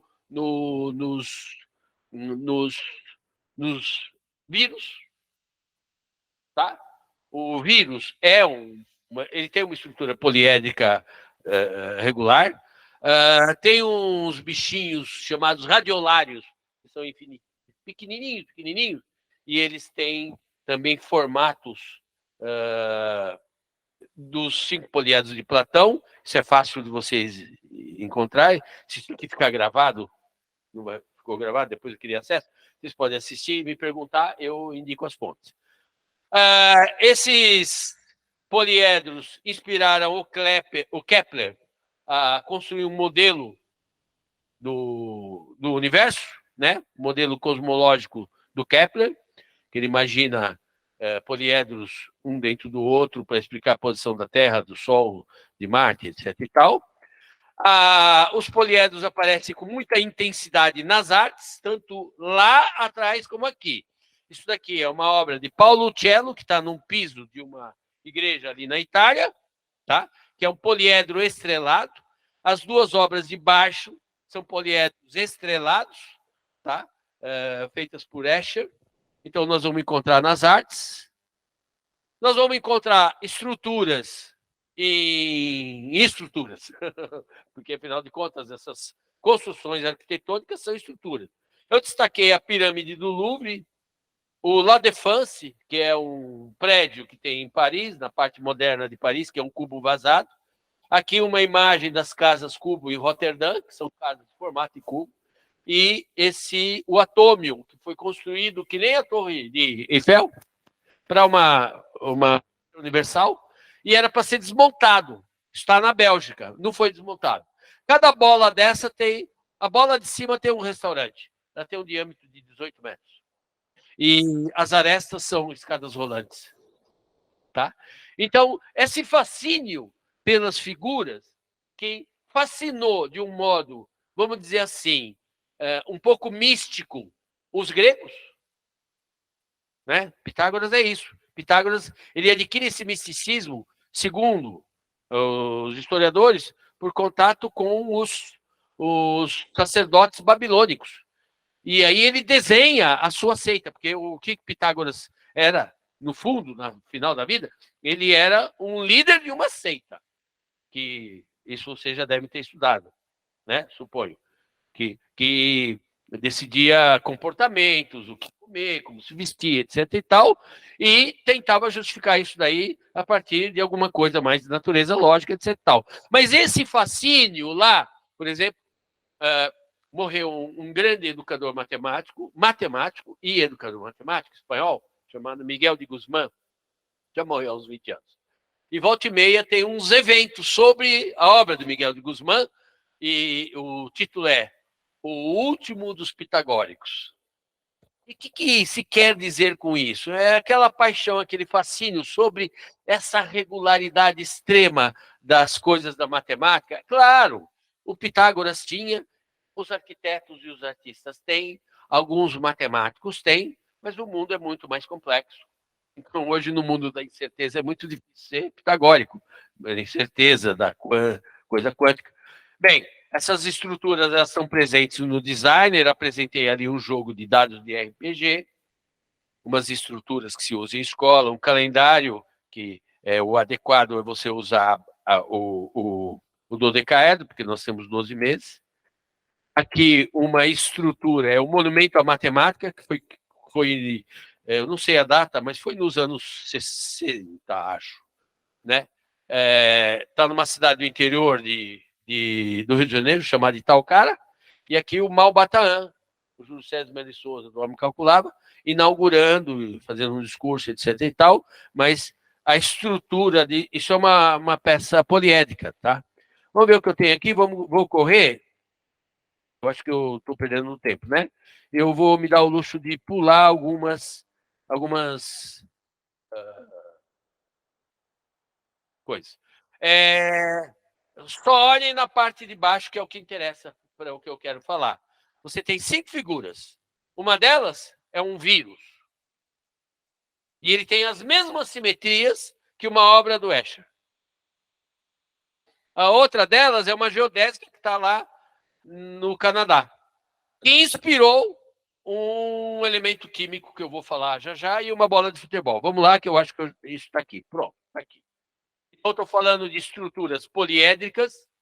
Imagina, um icosaedro. Está todo mundo imaginando icosaedro? Pega uma faca e vai cortando todas as pontas, os vértices. Então, na primeira figura em cima, eu estou mostrando o procedimento para cortar. Quando você corta com regularidade, olha, o icosaedro tem 12 vértices, então faz 12 cortes. Cada corte vai gerar mais uma face. O icosaedro tinha 20 faces. E quando eu corto, vai gerar mais uma face. Então, ele vai gerar um poliedro que tem 32 faces, que é a bola de futebol da Copa de 70. Cuja estrutura é a mesma do que estava no livro de Divina Proportione, ilustrado por Leonardo da Vinci. A mesma figura. Hoje tem programas de computador que fazem, etc. Tal. O que nós temos aqui em cima? Aquela estrutura geodésica que eu falei que está numa ilha lá em Montreal, no Canadá, que foi a primeira estrutura geodésica feita por um arquiteto chamado Buckminster Fuller, 1966 ou 67.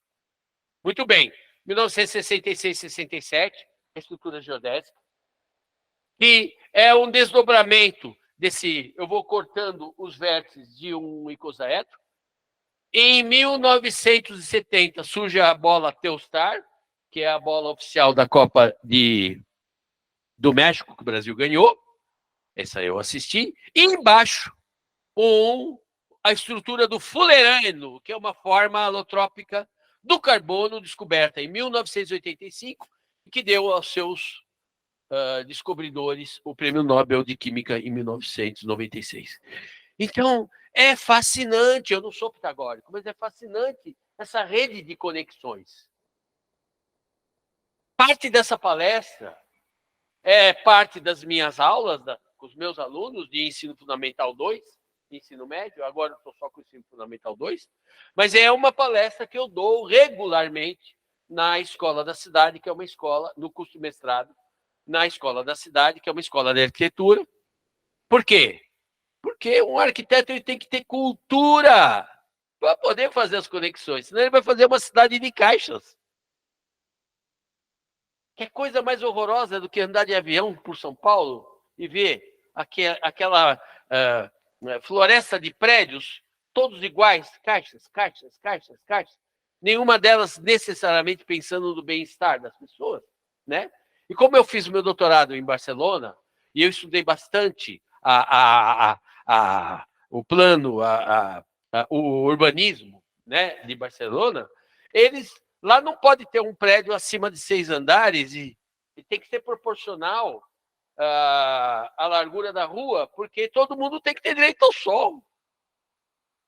E os quarteirões são octavados, para você poder enxergar o carro que vem de lá. Então, você pode fazer uma cidade não a cidade perfeita, mas usar a geometria a serviço de viver bem numa cidade. Então, o arquiteto que não tem cultura, ele vai construir prédios que são caixas, caixas, caixas, caixas. Aqui eu vou passar muito rápido, tem uma fórmula de Euler, me diz as horas. Tá. Eu não sei quantas eu tenho aqui, mas eu acho que eu estou acabando. Não, aqui eu estou apresentando para vocês o Euler. Euler, estou falando em 1700 e pouco. Ou ele nasceu em 1777 ou ele morreu em 1777. É provável que ele tenha morrido em 1777, mas ele é século XVIII. E ele é considerado um dos 5 maiores matemáticos de todos os tempos. É muito difícil essa ideia de listas, eu não gosto. Mas se eu tivesse que escolher os 3 matemáticos de todos os tempos, eu escolheria Arquimedes, não tem para ninguém o que Arquimedes fez, e a variedade das coisas que Arquimedes fez. Tá? E ele ter antecipado o que Newton e Leibniz descobriram 2000 anos depois. Né? Que Arquimedes é ano 200, mais ou menos, Newton é ano 1600, né? Tá? Então, todo o cálculo do Newton, aquilo já tinha sido antecipado por Arquimedes. Né? E o Euler era um cara, desses raros caras, que não existe mais hoje em dia, algum matemático que tem uma visão geral de praticamente todas as áreas da matemática. Então, ele e o Gauss são dos últimos a ter esse perfil. Hoje não, hoje você é especialista em topologia algébrica não riemanniana. Tá? Do mesmo jeito que o meu oculista só sabe de oculismo. Se eu tiver um infarto na frente dele, não sei se ele resolve. Né? Hoje gera essa coisa da especialidade, etc. Na matemática, então, é raro encontrar um cara que domina 2, 3 áreas atualmente. Tá? Mas o Euler, ele fez de tudo. Então, ele foi feita uma pesquisa numa revista científica de matemática, com os seus leitores, assinantes, portanto, matemáticos, sobre as fórmulas mais belas do mundo. E ele encaixa 3 das 10 mais belas fórmulas é dele. A mais bela fórmula é dele. E uma das mais belas fórmulas é essa, F mais V igual a A mais 2. O que significa isso? Em qualquer poliedro, se eu somar o número de faces com o número de vértices, vai dar o número de arestas mais 2. Esse é um fato que tem uma demonstração bonita, algébrica, mas eu não faço com demonstração algébrica. Aqui tem uma foto de uma lousa minha, de um brainstorm que eu faço com os alunos sobre figuras tridimensionais. Eu levo sabão e facas e a gente começa a lapidar sabão, fazer uma tabela do que ganha e o que perde. Qual é o ponto de partida? O ponto de partida é os números do sabão em formato de bloco retangular. Portanto, 6 faces, 8 arestas e 6 faces, 8 vértices e 12 arestas. Aí ele vai cortando. Dependendo como ele corta, ele perde a aresta, ganha face. E ele vai fazendo uma tabela que é uma tabela parecida com essa que eu estou mostrando aí. No final das contas, eles descobrem esta relação pela regularidade. A demonstração, isso não é demonstração. A demonstração a gente faz depois eles descobrirem. Tá? E é uma fórmula belíssima, né? Cultuada na Suíça. Ele aparece em notas, ele aparece em selos, etc. e tal. Aqui eu trouxe o Leonardo da Vinci para chamar a atenção de que uma das primeiras atividades do Leonardo da Vinci foi ser ilustrador de livro. Então, esse livro, A Divina Proporção, do Luca Pacioli, que eu falei no início da nossa palestra, ele é todo ilustrado pelo Leonardo da Vinci. Então, figuras como essas que estão aqui, que parece que foram feitas com computação gráfica, foi feito na mão pelo Leonardo da Vinci em 1490. O livro saiu em 1494, por aí. 1494. Olha a perfeição disso. Quantas figuras desse tipo existem no livro? Umas 20. Tá? Ou talvez entre 20 e 30. Né? E esse é o Leonardo da Vinci, que tinha... É engraçado que ele tem umas contribuições em geometria Mas eu tenho um livro dele sobre escritos dele, sobre frações, e sim, tem muitos erros. Quer dizer, o barato dele não era cálculo, mas ele teve contribuições fantásticas na parte da geometria.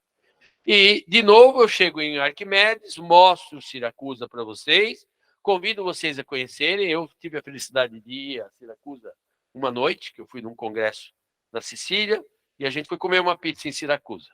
Vi a tumba dele lá e tal. O que ele tem de interessante? Quase tudo.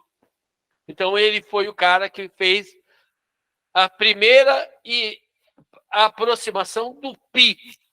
Se você ler a Bíblia, tem uma passagem da Bíblia em que o pi é considerado o número 3, porque descreve um reservatório que foi construído, e pela descrição, se você faz umas contas, eles estão considerando o 3 como uma aproximação do pi. Está na Bíblia. Está na Bíblia. 3. 3 é uma aproximação boa, não é ruim. Mas não serve para coisas que exigem um pouco mais de precisão. Pois o procedimento do Arquimedes era muito simples. Pega uma circunferência. Vou inscrever na circunferência um hexágono. A construção do hexágono regular é muito simples, com ré e compasso. Muito, muito simples. Vocês conhecem? Tá? Muito simples. Então, eu construo um hexágono regular, um inscrito e um circunscrito. Portanto, o comprimento da circunferência ele é menor do que o perímetro do hexágono circunscrito e maior do que o perímetro do hexágono inscrito. Aí ele vai subdividindo do hexágono, ele vai para um dodecágono. É só dividir por a construção, dividir um ângulo pela metade é uma coisa simples com ré e compasso. E ele vai até um polígono de 96 lados. E ali ele para. E aí ele chega à conclusão que o valor de π é aproximadamente 22 sétimos. Tá? Ele chega ele vai falar entre 221 70avos e 220 70avos. Ele chega numa pressão maior. Mas a gente prefere 22 sétimos. O dia 22 de julho é considerado o segundo dia do π. Então tem festejos, exposições e tal. O primeiro dia do π virou o dia da matemática por causa da força do dinheiro dos americanos, etc., tal, que eles comemoravam no dia 14 de março, porque lá a data é escrita ao contrário, 3,14. Então, eles faziam eventos no dia 14 de março como o dia do π. E aí, recentemente, a Unesco transformou aquilo que já estava consolidado nos Estados Unidos como o Dia Internacional da Matemática. Tá? O Arquimedes é realmente maravilhoso, tem a espiral de Arquimedes, tem o estomáquio, que vocês estudaram. A minha cunhada, recentemente, ela foi para a Sicília. Eu pedi para ela me trazer uma lembrancinha qualquer. Ela me trouxe um jogo desse. Tá? É o percursor dos quebra-cabeça. E é realmente maravilhoso. Né? Percursor. Depois vem o Tangram. Né? Hoje nós temos uma variedade de Tangrams. Para quem dá aula, esse Tangram de baixo é conhecido. Você faz milhares de figuras. O Tangram oval, eu preciso reeditar porque aquele S escapou ali. Tá? O Tangram oval é aquele lá que tem um processo de construção muito bonitinho, que gera construções de pássaros. Tá? E há uma variedade de Tangrams. E o problema do Tangram, estou acabando, um problema genial que surgiu em 1901, por aí, num livro de quebra-cabeças. Tá? Ele apresenta primeiro o problema seguinte: olha, um marceneiro, ele sobrou um pedaço de madeira dele. Ó, vou fazer aqui. Ele está lá fazendo um trabalho e sobrou um pedaço de madeira assim, ó. Poxa, que porcaria! Aí ele vai lá com essa cabeça e fala assim: como é que eu faço para cortar e colar e fazer uma mesa retangular? Deu para sacar. Então, esse é um problema de uma área pouco estudada do Brasil e nas escolas. Nas escolas que eu trabalho, nós temos ofícios, nós temos marcenaria. A gente fabrica brinquedos, a gente mexe com tear, etc. e tal. Então, a gente pode fazer essas coisas. Tá? Posso fazer com cartolina e tal. Tem, chama dissection. Se você quiser procurar, é uma ciência de secções. Dissecção. Que é a arte de cortar para formar uma figura com determinadas propriedades. Então, o primeiro desafio é o problema do marceneiro. Como eu vou cortar esta madeira para, sem jogar nada fora, formar uma mesa retangular, como de praxe. Só que isso daí gera outros problemas. Então, tem um cara, esse cara aqui, que é o Dudeney. Dudeney, Henri, sei lá o que, Dudeney. Ele era inglês, ele escrevia no jornal semanal Quebra-Cabeças, tá? E ele propôs um problema de como decompor um triângulo equilátero e como as peças formaram um quadrado. Ok? Isso é de 1901, tá? E agora eu vou mostrar século XX, século XXI. Veja que o desenho é bem antigo, tá?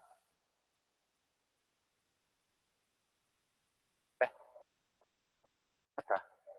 É que isso daqui. Bom, esse designer, eu não me lembro a nacionalidade dele, devo ter uma fonte, tá? Ele cria uma mesa que eu posso. Hoje ela é triangular, amanhã ela será quadrada. Eu tenho.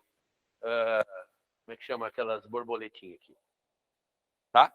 E aqui eu estou mostrando o movimento da decomposição que faz do quadrado virar triângulo, do triângulo virar quadrado.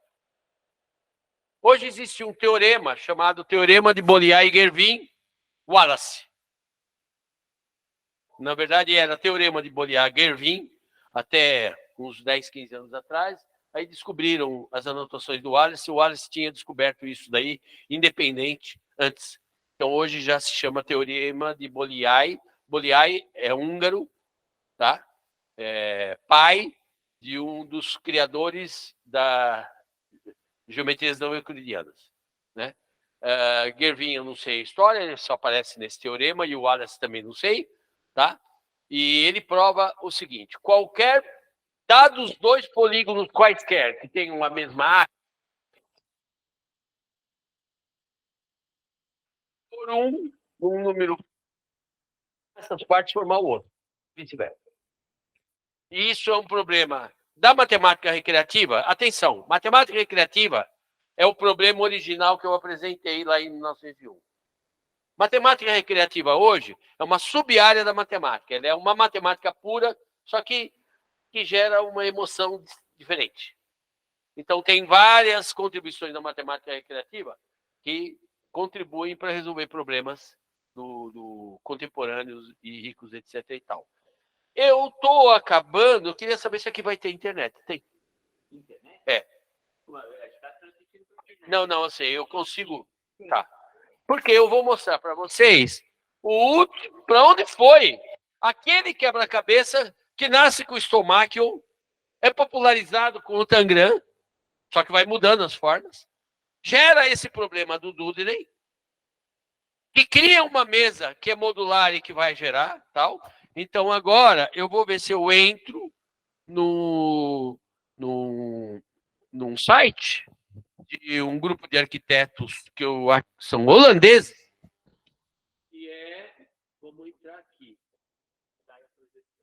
Vamos ver se eles vêm lá. Opa. Aqui é Arquimedes, mas eu não vou falar. Eu tenho que baixar aqui, não é? Eu tenho que... Opa.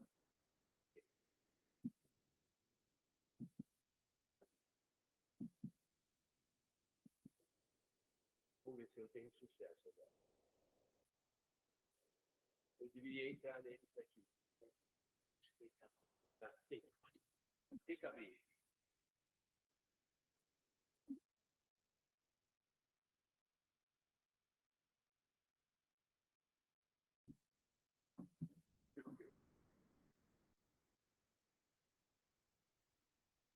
entra o filme que eu quero mostrar. E essa é a última apresentação que eu faço por aí, algumas coisas que têm importância, mas vou terminar o filme desse ponto. Vê se consegue. Aí, ó. Não apareceu. Eu gostaria que eles vissem essa imagem. Consegue ver a imagem? Peraí. Agora deve estar aparecendo. Bom, o esquema é esse, tá? Vocês conseguem ver? Isso é o jogo, né? Conseguem ver. Mas eu acho que o que eu quero é outra coisa. É isso que eu quero. Para mostrar que existe uma casa, ela muda de aspecto a estação do ano. E a base dela são as peças daquela decomposição do centro equilátero do quadrado. Ela custa caro. Estava 3 milhões de euros quando o dólar. É algo que eu conheço. Gosto disso, conheço já há bastante tempo, uns 40 anos. Não, bobagem, uns 10 anos. E eu tenho como sonho ir lá ver. Eu gosto muito de arquitetura, né? Então eu vou atrás. Ela deve, eu sei, você só constrói mediante encomenda, né? Então deve ter, acho que umas 10 casas construídas. Essa talvez seja na Alemanha. Tá lá, tá?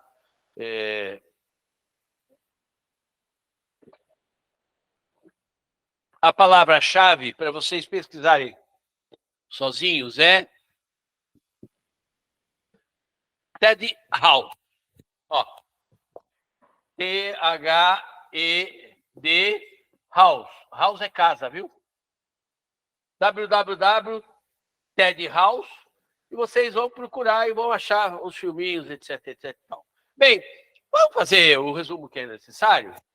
Qual era o meu objetivo? Pegar recortes da história, mostrar essa matemática, o seu uso real na época e a sua apropriação no mundo contemporâneo e a sua superação também. Qual é o meu objetivo principal? Eu sou educador. É tornar significativa a aprendizagem da matemática.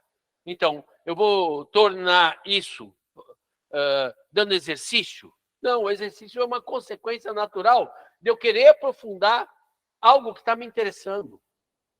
Então, o que eu procuro fazer é trazer essa história com coisas significativas que me geram interesse, que permitam que eu conte história, aí entra a história da cultura, a questão da cultura. Por quê? Porque não é um fato. O que está por trás desse fato? Quando eu vou descobrir como é que nasceu a probabilidade, eu vou entender como é que funcionava a sociedade francesa naquela época. E por que os caras, o passatempo deles era jogar dados. Né? Então, é uma leitura do mundo a partir de um problema. Então, quando eu vou entender a obra do Arquimedes, por que ele fazia máquinas de guerra? Porque alguém financiava esses caras. Quem eram? Os políticos locais. Então, ele fazia máquinas de guerra. Da Vinci fazia máquinas de guerra. Tá? Os computólogos das grandes universidades americanas fazem máquinas de guerra. Né? Então, também é uma maneira da gente ter um olhar crítico para a sociedade, para a ciência, o uso da ciência, etc. Vai ter conversa, perguntas, etc., ou não dá tempo? Tá. Bom. Sim. Ah, tá. O Euler e o Gauss. E não, esses são os caras geniais que trataram com muita engenhosidade absolutamente tudo, mas mais do que isso, eles sabiam toda a matemática da sua época. Então, não existe um cara com esse perfil no mundo atual. Agora, um cara que para mim é fascinante é o Fermat. Só que o Fermat sequer era matemático profissional, ele era artista. Tá? Ele trabalhava nos tribunais de Toulouse. Ele era amador, só que ele trocava mensagens, correspondência com grandes caras da intelectualidade francesa de sua época. E ele fez coisas geniais. Tá? E tratou de assuntos. Então, por exemplo, ele é co-pai Copai, existe isso, Copai, né? Ele é um dos criadores da geometria analítica, como o Descartes. Ele é um dos criadores da teoria das probabilidades, junto com Pascal.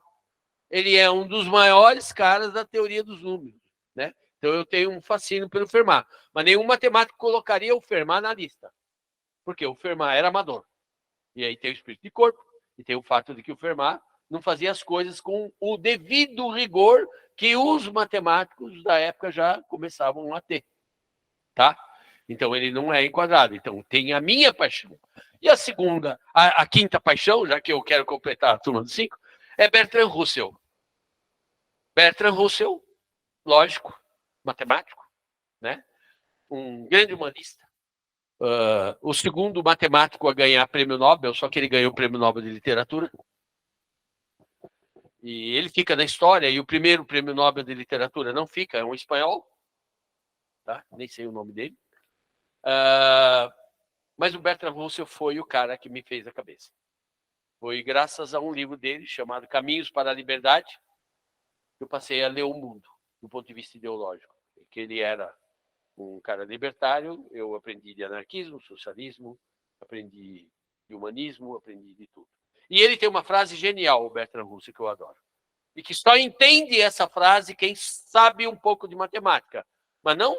Eu, por exemplo, sou péssimo resolvedor de exercício. Não sou mais capaz de derivar, de fazer coisas que eu fazia quando eu era estudante. Então, hoje, o meu foco é cultura matemática e educação matemática. Esse é o meu foco, né? E eu estou velho para ficar fazendo exercício. Agora, com o chat GPT, eu duvido até que os alunos façam os exercícios, né? Mas o Bertrand Russell, ele falava o seguinte, a matemática é uma ciência que a gente nunca sabe do que está falando, e nem se o que se está falando é verdade. Isso é muito verdade. Quando o Andrew Wiles demonstrou o teorema de Fermat, levou 6 meses para a comunidade científica aceitar que ele tinha demonstrado. Por quê? Porque era uma teoria tão complexa, tá? Que só 20 pessoas no planeta seriam capazes de ler o trabalho dele. Então, só depois desses 20 pessoas se debruçarem sobre o trabalho dele e fazer seminários internos, de chegar à conclusão de que ele realmente demonstrou. Quantos e quantos fatos da matemática superior que estão publicados em revistas e a gente não sabe se aquilo é verdade. A gente sabe que talvez não tenha utilidade, porque a matemática é um jogo, no final das contas, né? Então, essa frase do Russell... Bom, eu acabei citando 5 matemáticos que me entusiasmam muito. Mas tem outros que são interessantes por outros motivos, mas não por causa da grandiosidade. Né?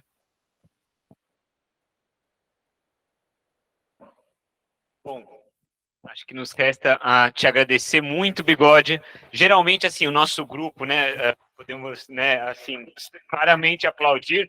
O nosso grupo gosta muito de abrir para o debate, para o diálogo. Hoje, acho que pelo horário, as nossas dificuldades aqui desse mundo híbrido, a gente vai encerrar por aqui esse capítulo da história, mas convidar quem tem interesse, pode nos mandar questões, a gente transfere ao Bigode. Eu procuro responder, eu oferecerei a todos os interessados, principalmente, links. Eu gostei daquilo, quero aprofundar. Links, né? Livros, dicas, tal, e perguntas mesmo. Eu... Felizmente, me reaproximei do João e espero estar próximo de vocês, de algum modo, tá? E à disposição de vocês. Fiz isso com um imenso prazer,